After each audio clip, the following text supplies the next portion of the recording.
We are going to see now an overview of the object database in the Netasq firewall configuration. Most of the settings and rules configuration in a Netasq firewall are based in an object database. The object database will visualize various network elements for easier and more efficient configuration management. The object database is accessible from within the firewall manager.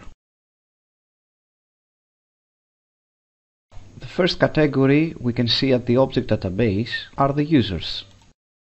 Another basic element of the object database are hosts. Hosts represent single IP addresses.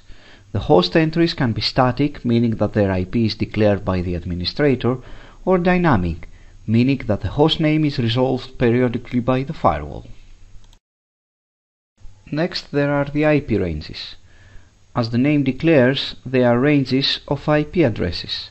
Most typical use for them is in configuration of an IP range that the built-in DHCP server can use to distribute IPs. Networks declare whole networks and subnetworks based on the network IP and network mask. Protocols is a list of most common TCP/IP protocols and their associated numbers. This list comes pre-configured with a wide set of protocols, and seldom there is need to change or add any protocol to it.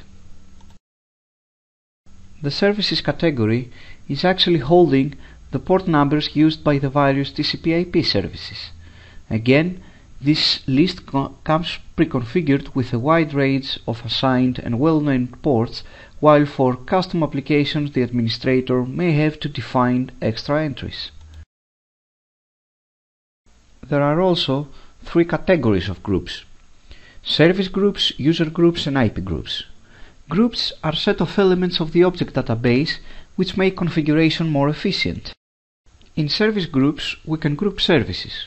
An example would be the web group, which includes protocols needed for web browsing, or the email group, which includes all client email-related services. User groups contain users. They can be used for configuring URL filtering rules, giving access to SSL and IPsec VPN, and generally in any setting where users can be defined. Finally, there are the IP groups, which are sets of IPs. These groups can include hosts, IP ranges, or whole networks. Creating an object is very easy. Let's create a host representing a corporate web server.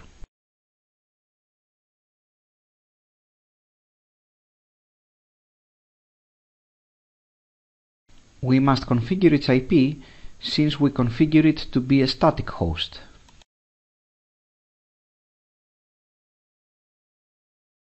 We can configure further details on the host. In our example, we just declare for reporting purposes that this host is actually a server, and then we are ready.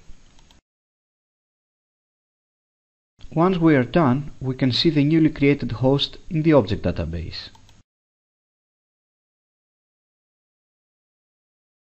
Pressing OK will apply the changes in the object database to the whole firewall configuration. And this concludes our demonstration. Thank you very much.